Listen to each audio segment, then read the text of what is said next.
हे भक्तों, इस क्षणभंगुर नाशवान जगत का शिव ही एकमात्र सत्य है। वे ब्रह्मा के रूप में सृष्टिकर्ता हैं, तो श्री विष्णु के रूप में सृष्टि के समस्त चर अचर प्राणियों के पालनकर्ता भी वे ही हैं। और इस सृष्टि के सभी प्राणियों में नवजीवन का संचार करने के लिए जगत के समस्त विष, लोभ, मोह, अहंग, ईर्ष्या, द्वेष, काम व क्रोध का पान कर इन सब के संहारक भी वे ही हैं। महाकाल के रूप में शिव ही तीनों काल, भूत, वर्तमान व भविष्य के नियंता हैं। एक ओर रुद्र के रूप में प्रचंड तांडव कर वे जर्जर सृष्टि का विनाश करते हैं, तो दूसरी ओर नटराज के रूप में आनंदमय तांडव कर इस सृष्टि का पुनर्निर्माण भी वे ही करते हैं। हम तुच्छ सांसारिक प्राणी अज्ञानता के कारण ही परम ब्रह्म शिव के इस लीला को समझ नहीं पाते और मिथ्या अहंकार से ग्रसित होकर उस परम पिता परमेश्वर भगवान शिव की आराधना भी नहीं कर पाते।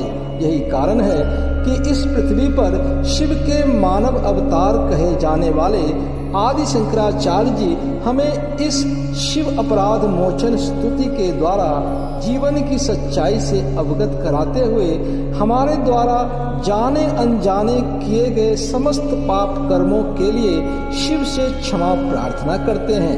शिव तो ठहरे भोलेनाथ, वे अपने भक्तों की पुकार अवश्य सुनते हैं और उन्हें अभय वरदान देते हैं। आदि शंकराचार्य जी कहते हैं कि इस स्तुति का गायन व श्रवण करने वाला व्यक्ति निश्चय ही समस्त पापों से मुक्त होकर मोक्ष का अधिकारी बन जाता है। मैंने इस स्तुति को हिंदी वर्णन सहित प्रस्तुत किया है, जो निश्चय ही आपके मन को शांति प्रदान करेगा। अथ शिव अपराध मोचन स्तुति हिंदी वर्णन सहित।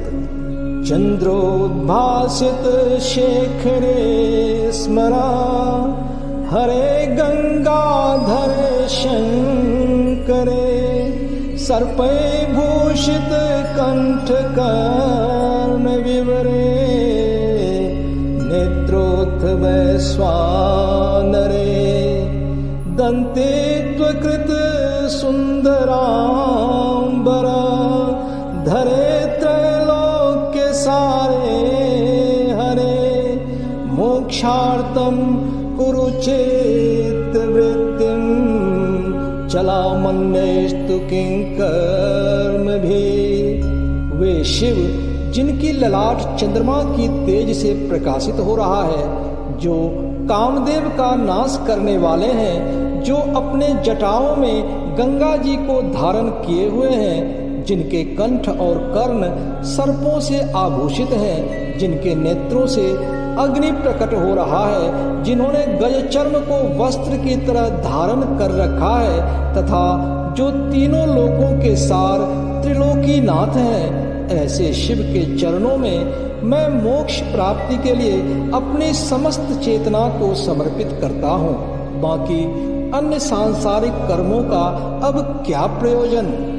किंवानेन धनेन वाजिक ऋभे प्राप्तेन राज्येन, किं वा पुत्र कलत्र मित्र, पशुभिर्देहेन गेहेन, किं ज्ञात्वैतक्षण भंगुरं सपदे, रित्याज्यं मनो दूरतः, स्वात्मार्थं गुरुवाक्यतो,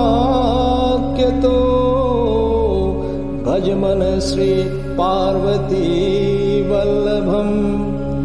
ये धन, घोड़ा, हाथी, गाड़ी, बंगला और राज्य पद किस काम के?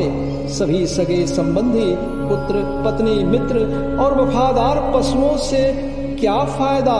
यहाँ तक कि अपना शरीर और घर भी किस काम के?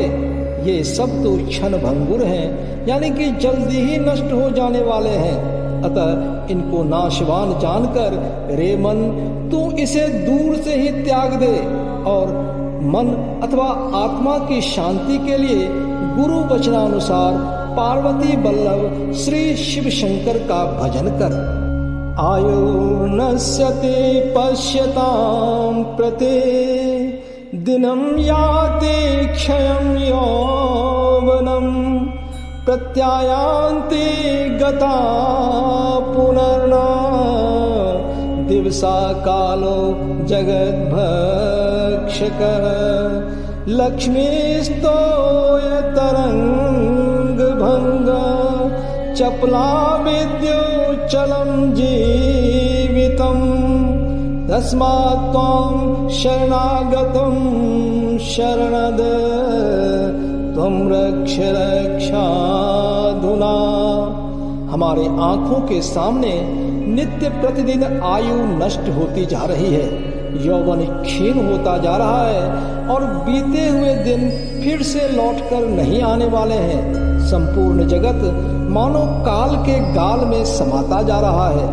धन लक्ष्मी तो जल के तरंग के समान अस्थिर है और हमारा यह जीवन आकाशीय बिजली की चमक के समान क्षणिक है। अतः शरण में आए हुए मुझ शरणागत की हे शिव, हे शरणागत वत्सल रक्षा करो, अब आप ही हमारी रक्षा करो। कर चरण कृतं वा कायजं कर्मजं वा श्रवणनयनजं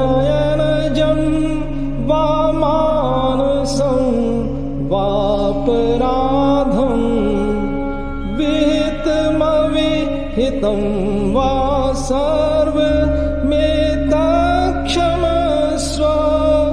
जय जय करुणाब्धे श्री महादेव शंभो, श्री महादेव शंभो।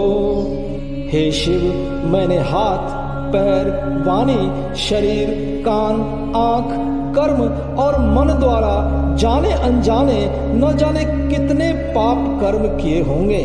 अतः हे करुणा के सागर, हे भक्त वत्सल महादेव शंभो, मेरे इन सभी अपराधों को क्षमा करें।